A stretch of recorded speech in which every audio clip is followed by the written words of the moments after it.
Halo, selamat pagi teman-teman. Selamat datang kembali ke Bible Study episode yang ke-5. Jadi topik kita masih yang sama, yaitu penganiayaan yang akan datang dan pengakuan akan Yesus. Sebelum kita mulai, kita biasakan dulu mulai aktivitas kita pada hari ini dengan berdoa. Kita satukan hati. Ya Bapa yang Maha Kasih, terima kasih atas berkat dan anugerah-Mu sehingga kami semua dapat berkumpul di sini untuk pelajari firman-firman Engkau ya Bapa. Siapkanlah hati kami supaya kami dapat mempelajari apa yang menjadi maksud dan perintah Engkau pada kami, karena Engkaulah menjadi pembela hidup kami, penguasa hidup kami, dan penolong hidup kami ya Tuhan. Dan hanya pada Engkau lah kami bersandar dan menopang. Kami juga ingin mempelajari lebih dalam lagi mengenai firman-firman Engkau, supaya kami dapat menjadi hamba-hamba-Mu yang setia, hamba-hamba yang taat akan peraturan dan perintah-perintah Engkau ya Bapa, supaya kami dapat juga memberikan kepada Engkau persembahan yang sejati. Dan kami semua percaya kami berada di sini berkumpul dalam nama-Mu, ya, juga karena anugerah-Mu ya Tuhan. Dan hanya dalam nama-Mu ya Tuhan kami telah berdoa dan mengucap syukur. Haleluya. Amin. Oke, kita siapkan hati.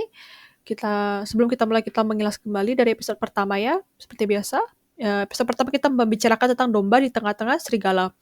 Jadi kita berada di kuasa si jahat, kita berada di tengah-tengah masalah sebagai domba yang kita mungkin menjadi manusia yang lemah ya. Dan yang episode kedua kita membicarakan tentang berwaspadalah pada orang-orang yang menjadi antikristus. Ya, dan episode ketiga menjadi kelanjutannya sedikit, di mana kita mendapat pencobaan dari si antikristus ini, bagaimana rupanya, dan lain sebagainya. Dan episode keempat, minggu lalu kita membicarakan tentang suara Allah, di mana kita mendengarkan suara Allah saat kita sedang menghadapi masalah, bagaimana kita harusnya menghadapinya, harus kita sikapi masalah-masalah tersebut, dan kita bersandar kepada Allah dan keyakinannya, karena kita diberi kebenaran. Dan episode kelima, pada hari ini kita lanjut lagi ke Matius. Oh ya, maaf, sebelum kita mulai tadi, penganiayaan ini, ya, topiknya ini, penganiayaan yang akan datang dan pengakuan akan Yesus itu berasal dari Injil Matius, bab 10 ayat 16 sampai 33. Jadi kita bicarakan satu episode per minggu ya. Jadi episode kelima kita akan lanjut dengan ayat ke-20. Ya, Roh Allah yang bekerja. Kita baca bersama-sama, singkat aja. Karena bukan kamu yang berkata-kata, melainkan Roh Bapamu. Dia yang akan berkata-kata di dalam kamu. Ya. Jadi sebelumnya kan kita berbicara tentang bagaimana respon kita pada saat kita menghadapi masalah. Kita harus mendengar suara Allah. Ya, karena sekali lagi Roh Allah kita yang bekerja. Kita biarkan Roh Allah kita bekerja dalam diri kita. Karena bukan kita yang berkata-kata, melainkan Roh Bapamu. Dia yang akan berkata-kata di dalam kamu. Jadi saat kita dilanda masalah, saat kita difitnah, dan lain sebagainya, kita tidak perlu membela-bela diri, kita nggak perlu berbohong, nggak perlu kita tutup-tutupi, ya, atau apapun yang bukan menurut firman Allah, ya nggak usah kita lakukan. Ya, kita hanya melakukan kebenaran dan menurut firman Allah, supaya kita berkenan di hati Allah. Ya, kita ingin menyenangi hati Tuhan. Ya, Allah sendiri yang akan membela kita. Allah itu adalah pembela hidup kita. Ya, terkadang kita berada di posisi yang rendah pada saat kita memang sudah putus asa, nggak ada cara lagi. Karena kita dicobai untuk melakukan hal-hal yang jahat supaya kita dipermudahkan hidupnya dan lain sebagainya. Tapi sepatutnya kita tidak melakukan demikian. Ya, kita nggak usah ambil jalan mudah, nggak usah ambil jalan instan. Kita nikmati semua prosesnya. Kita melakukan semua proses itu dengan penuh sukacita, damai, ya, dan penuh kasih. Ya, kita memang nggak bisa berbuat apa-apa, tapi kita nggak perlu khawatir, karena Tuhan yang membela hidup kita, asal kita selalu fokus membuat kebenaran dan menurut firman Tuhan.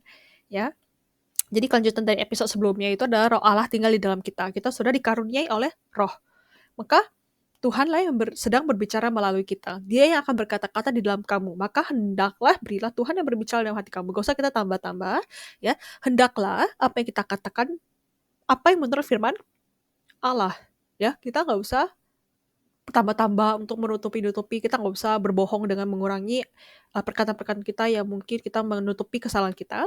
Karena apapun itu, selebihnya atau sekurangnya pun itu bukan dari Allah, tapi melainkan si jahat, ya. Itu ada di Matius 5 ayat 37. Ya, tidak lebih atau tidak kurang, karena selebihnya itu bukan dari Allah, melainkan si jahat. Ya, kita baca sedikit ya Injil singkat ini, ya, ayat singkat ini, pengurapan sebagai anak Allah diambil dari 1 Yohanes bab 2 ayat 26 sampai 27 ya, 2 ayat saja. Yang pertama, baca bersama-sama. Yang pertama, ayat 26, semua itu kutulis kepadamu, yaitu mengenai orang-orang yang berusaha menyesatkan kamu Sebab di dalam diri kamu tetap ada pengurapan yang telah kamu terima daripadanya. Karena itu tidak perlu kamu diajar oleh orang lain, tetapi sebagaimana pengurapannya mengajar kamu tentang segala sesuatu dan pengajaran itu benar, tidak dusta, dan sebagaimana ia dahulu telah mengajar kamu. Demikianlah hendaknya kamu tetap tinggal di dalam dia. Memang pada saat kita baca, sekali baca ini mungkin kita agak bingung nih. Gak bisa kita langsung tangkap. Ya, kita baca sekali lagi ya. Kita ulangi lagi, saya emphasize sedikit ya. Mengenai, ya, kita diberitahu, ya, orang-orang yang mencobai kita, yang mencoba untuk menjatuhkan kita. Gitu yang di ayat 26. Ya, di ayat 27 ini memang panjang, satu ayat ini panjang. Ya, sebab di dalam diri kamu ada pengurapan yang telah kamu terima daripadanya. Ya, kita telah diberi kebenaran sejak kita lahir. Yesus adalah guru kita. Ya, di mana kita dapat memperoleh kebenaran. Itu dari Alkitab, kita diajari, dan itu kita nggak perlu ambil dari sumber-sumber lain yang tidak benar. Ya, yang ingin mencoba menyesatkan kita ya. Mungkin hal-hal yang terdengar secara logis itu benar. Oke, masuk akal menurut cara dunia. Tapi itu bukan cara Allah. Ya, kita nggak usah kita ambil, kita nggak usah terima, kita saring. Ya, itu maksudnya. Tapi pengurapan mengajar kamu tentang segala sesuatu. Jadi dari apa yang dari Alkitab itu, firman Allah sendiri, ya, itu telah mengajar kita semuanya yang kita perlukan dalam hidup kita sebagai fondasi hidup kita untuk membuat karakter kita serupa dengan Yesus. Ya, dan itulah yang benar. Pengajarannya itu benar, tidak dusta. Ya, dari dulu sudah diajar demikian. Demikianlah hendaklah kamu tetap tinggal di dalam dia. Saat kita melaksanakan perintahnya, kita tetap tinggal dalam Yesus. Ya, sekali lagi banyak yang ingin menyesatkan kita dan kita memang sangat digoda untuk membela diri kita. Banyak sekali saat di waktu kita yang tidak adil, ya, dimana kita menerapkan hidup yang penuh adil, dan saat kita dilanda hal-hal yang tidak adil untuk kita, pasti kita mau melawan, membela diri kita. Banyak sekali kita merasa tidak adil, ya. Kita dituduh untuk melakukan hal-hal yang bukan kita lakukan. Kita tidak berdosa, ya. Kita pasti merasa tidak adil saat kita dijatuhi hukuman atas dosa yang kita tidak lakukan, ya. Tapi bagaimana dengan Yesus sendiri?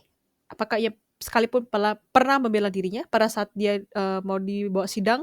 Pasti kan pada saat kita mungkin ya, kita anggap misalnya kita dibawa ke polisi gitu. Tiba-tiba kita dituduh untuk begini. Pasti kita kata yang pertama, loh, saya lakukan apa? Kita pasti langsung membela diri kita bingung, loh, salah saya mana? Apa salah saya? Tapi apakah Yesus berkata demikian rupa pada saat Yesus ditangkap?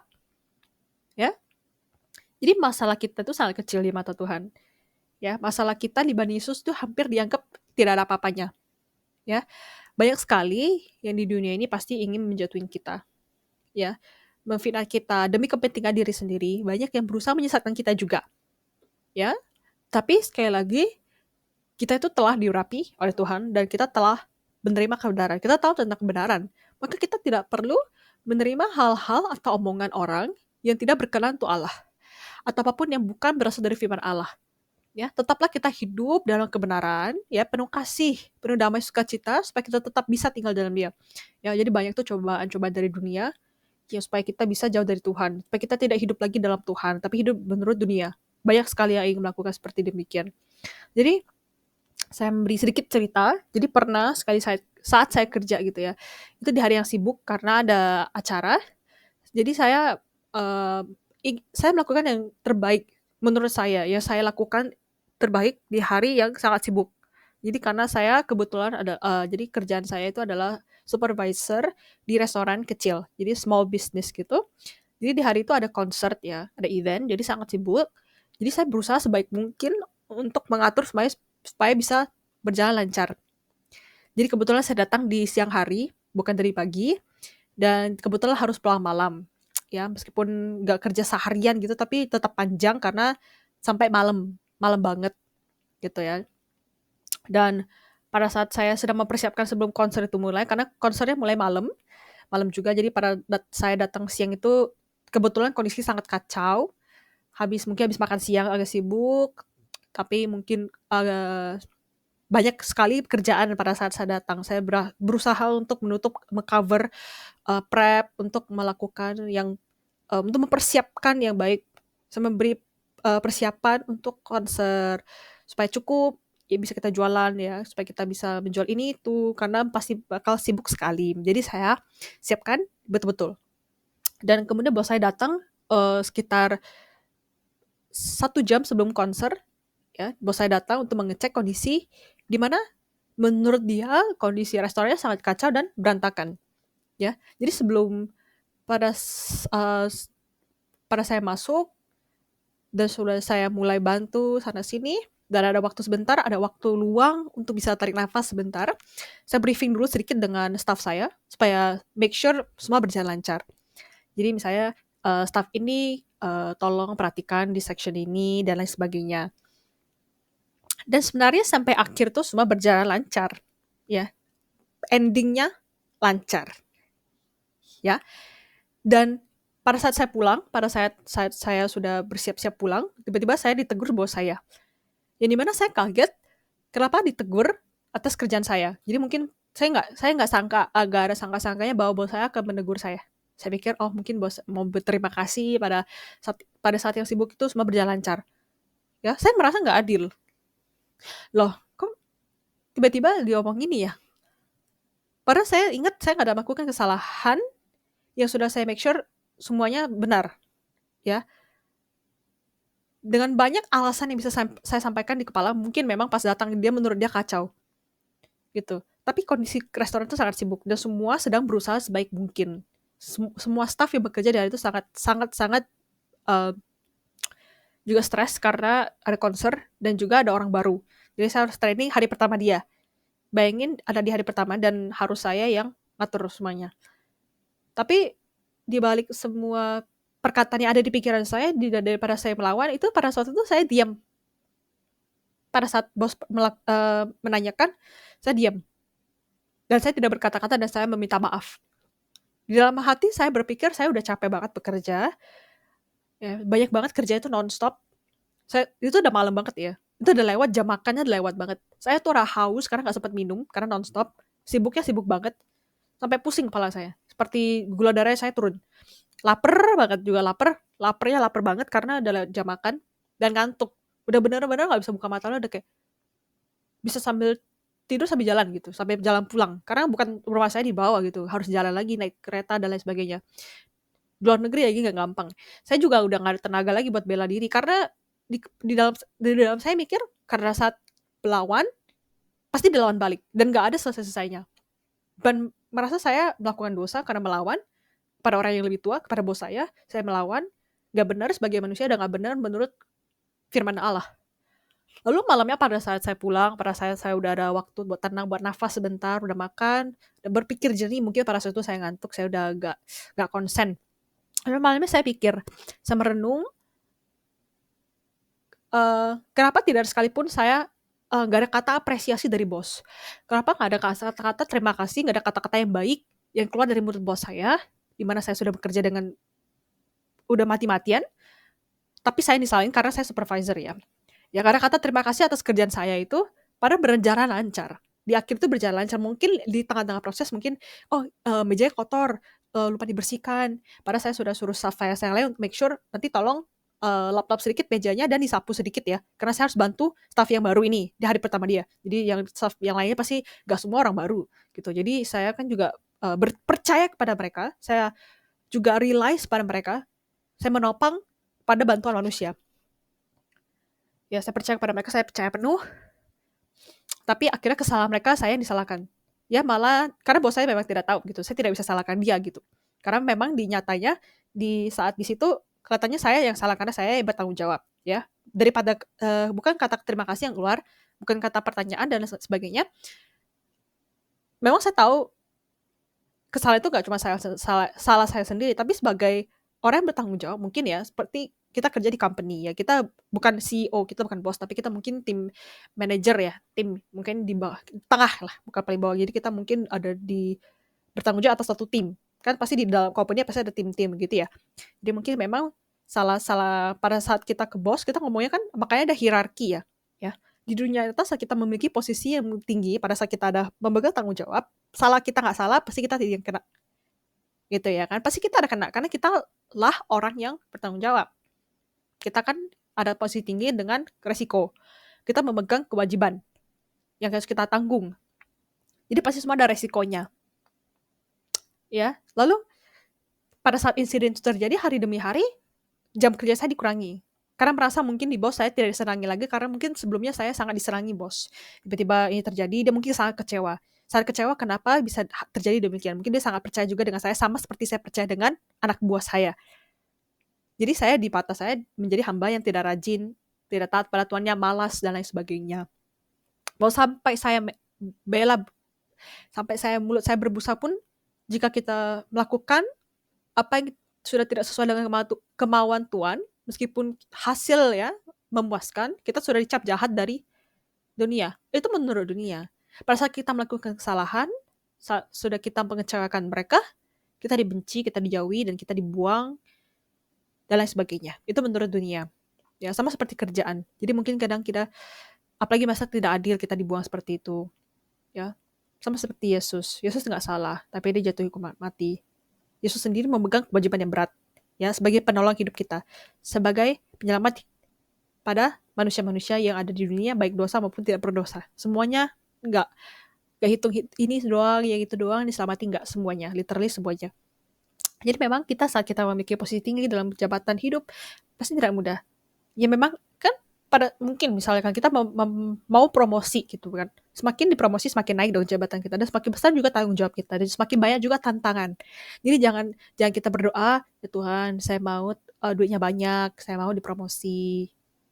Ya berarti saat dipromosi kamu jabatan tinggi banyak risiko. Jadi jangan banyak nuntut. Kenapa sih saya dapat beginian ya Tuhan? Kenapa saya dicobai gini? Kenapa sih saya diperlakukan tidak adil? Loh kan kamu tahu resikonya. Jadi jangan dalam hidup kamu ada masalah salahin Tuhan. Ya, bersyukur.